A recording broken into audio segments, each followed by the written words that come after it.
Welcome to the Zig analysis of the Toyota Urban Cruiser Taisor, which is the rebadged version of the Maruti Suzuki Fronx. And if you know anything and everything about the Maruti Suzuki Fronx, you know everything and anything about the Toyota Urban Cruiser Taisor. With that being said, thank you for watching. Goodbye. Okay, wait, the sarcasm doesn't really work. Yeah, true. Okay. Certain things that need to be dispelled right at the word go, right? This is still Maruti Suzuki manufacturing the Toyota Taisor. It is a Maruti Suzuki product that has been given a Toyota face and Toyota name. There has been no re-engineering whatsoever. Yeah. The features are the same, the engines, the transmissions, the suspension setup, the interior is 100% identical. And essentially why you're getting the Taisor is if you want one, the Toyota badge, two, you want a better warranty package, and three, if you want a different design. For me, I see one of the reasons why people would want to choose the Toyota Taisor over the Maruti Fronx simply being the name. Yeah. Because someone we know has said that they hesitated to buy the Fronx because it's called a Fronx and it's reasonable. I mean, the name Taisor by itself is quite cool. Yeah. But telling someone you own a urban cruiser Taisor, the name is larger than the car. It is. But you see what Toyota wants to do, right? They want to try and connect it to the Land Cruiser's heritage. Say, hey, we make cool SUVs, and here's your into the world of Toyota SUVs with the Taisor. Name aside, let's quickly go over what's changed compared to the Fronx. And spoiler alert, there's not much. Because I've seen so many memes. In fact, I've seen actual reels and short content by automotive journalists struggling to find differences between the Fronx and the Taisor. It is genuinely something that can be wrapped up in a 60-second reel. Yeah. We did that. You can go check that out on Car Dekho and ZigWheels. Design wise, they've been clever. Yeah. And they've walked that thin line between being lazy and efficient. Okay, right? explain. You look. I want to start at the rear. Okay, because that is where it's the most prominent. Yeah. You know what I'm going to. Yeah, talk exactly. Now when you look at the rear, you look at that tail lamp signature. You're like, oh, end-to-end lighting, just like the Fronx. The tail lamps are completely new. No, they're not. No, they're not. It's the outer edge where they have high riderified the Fronx. Where they've put those C's in there. The central portion. Okay, now I'm going to have the editor put split screen images just of the center portion. It is exactly the same in the Taisor and the Fronx. Correct. And what bothers me a little, not too much, is that there are different widths of lighting going on in case of the Taisor. The Fronx has it uniform, right? In case of the Taisor, the central lighting strip is a little bit chonky, and on the outside it's slimmer. It's high riderified, right? Yeah. That is the only change at the rear. Side profile, the wheel design, same size, 16 inches. Yeah. But I like the wheel design of the Taisor better. They've generally done like, I'm bringing this up again. As a Grand Vitara owner, I would love it if my car had the same wheels as the High Rider did. Because those look much sportier. That I'd give. Oddly enough, in case of the Fronx and the Taisor, I kind of prefer the wheels on the Fronx. I like that flowery design that's going on. Viewers, let us know in the comments which one you prefer. On the front is where the bulk of the changes are. Yeah. You've got a weird High Rider meets Rumion thing going on. High Rider because of the DRLs. Correct. And the grille, I would say, it's not even Rumion. It's High Cross first. Sure. They tried to get the High Crosses look with the front. And granted, it is a difficult task to pull this off, right? Yeah. If you got a family look being applied to a car that's not actually from your family. Yeah. The execution is quite tasteful in that way. And I find that a lot of people did find the look of the Taisor to be better than that of the Fronx, but ultimately that's a matter of personal preference only. There's also a new orange shade, which Toyota did showcase. And spoiler alert, it's not technically new. So the Fronx in South Africa is available in that exact same shade. And of course, it is exported from Suzuki's plant in Gujarat. So on the exterior, Toyota has been clever. You will not look at the car and immediately say that's a Maruti. You will say, okay, it's a Toyota, but it looks familiar. And then you will probably realize it's a Fronx underneath. Right. It still is a very striking looking thing. It is. This side of 10 lakhs, it is probably the most striking looking thing if I discount the MG Comet, which is probably for different reasons altogether. Yeah. And it is something that should be on your radar if design is important to you and if you want something to stand out. Correct. All of this is bundled in with the practicality of a Baleno. Correct. or a Exactly. glove. That's the thing. That's a redeeming factor with this car, because objectively, if you were to tell me that this is, if there was no Fronx, if this car came just standalone as the product that it has multiple selling points. Yeah, Number one, the boot space is quite generous for a yeah, car of this size. Yes, you do have a very high loading lip like we saw in the Baleno, but it's a practical enough boot. You do have 60/40 split. They do fold down the rear seats.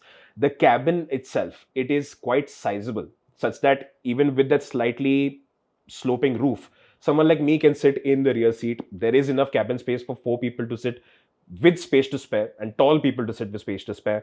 If you get a little bit of a squeeze, you'll have a central passenger sitting in the middle yeah, as well. The one catch here though is that they still have not given it a rear armrest, and this feels like yeah, an avoidable miss for any given product, because we know that in our market, especially if you're spending in that 10 to 12 lakh space, you can still have a lot of buyers who are going to be chauffeur driven. yeah. So in that case, just giving it a little armrest would have been nice. But otherwise, you have rear AC vents, you have auto AC, you have a brilliant touchscreen, Yeah. decent enough sound system, and everything else in the features list is practical. You have everything you really need, including Sure. 6 airbags. What I would have loved to see on the Taisor was differentiation in terms of the color palette, at least, Yes. because they've done that with the Baleno and the Glanza, where the Hmm. Baleno has a black and blue combination going on, and the Glanza has a more stately, more upmarket beige and black combination. The Fronx and the Taisor have identical interiors. Yeah, if completely. you swap horn pads, right, that is the only visible difference there is. So I think a different interior shade, because I'm not a fan of that burgundy maroon Same, color to same. begin with. I would have preferred an all black cabin also, with Yeah. just simple silver accents. That would have made the cabin look a lot more sporty. And because otherwise, like you said, in terms of practicality, in terms of being Family friendly. sensible, Yeah. right, for the family, it's not really missing out on anything. Plus, in terms of the features list, it's got everything, but there are a few misses that were on the Fronx that kind of get carried forward to the Taisor. For a car that costs almost 13 lakh, almost, no, it does cost Yeah, 13 yeah, lakhs yeah. like Over. showroom. I think it could do with leatherette upholstery. Yeah, at least partly. At least partly. It could also do with a slightly better instrument cluster. People are starting using digital drivers display. Cars like the Kiger, the Magnite have driver displays. That is something that they could have considered. But on the whole, on the safety front, there's not much in terms of wants that have been left, by Toyota or Maruti. You've got 6 airbags, you've got ABS, isofix, traction control, the works. Now, the one thing that I really want to see is A, 6 airbags becoming standard, and B, Toyota and or Maruti actually sending the Fronx and or Taisor to Bharat and Cap and just dispelling all the rumors, all the doubts, let's say, about the Fronx or the Taisor's safety.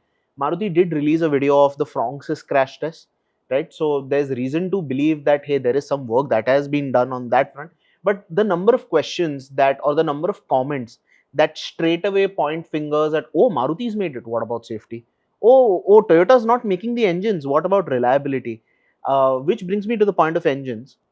And I'm going to ask you very simple questions. Since when did Suzuki engines become not reliable? There is a certain assumption that Toyota is going to one up with their products. Like, you Yeah, remember when the Glanza was launched, yeah, rather the Urban Cruiser, that was the first product to get it, right? yeah, The cross badging.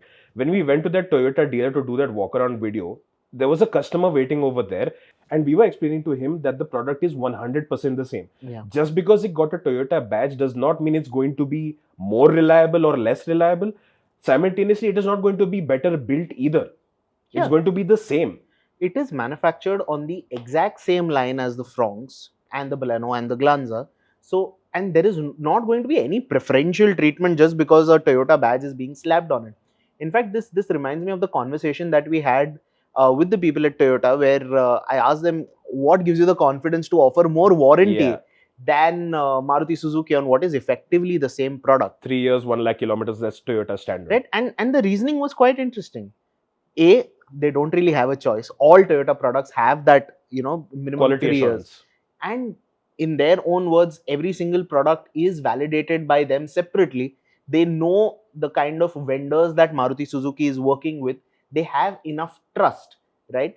And I still want to slip in that line that a Toyota salesman once told me. He Hmm. just said Toyota customers just treat their cars better.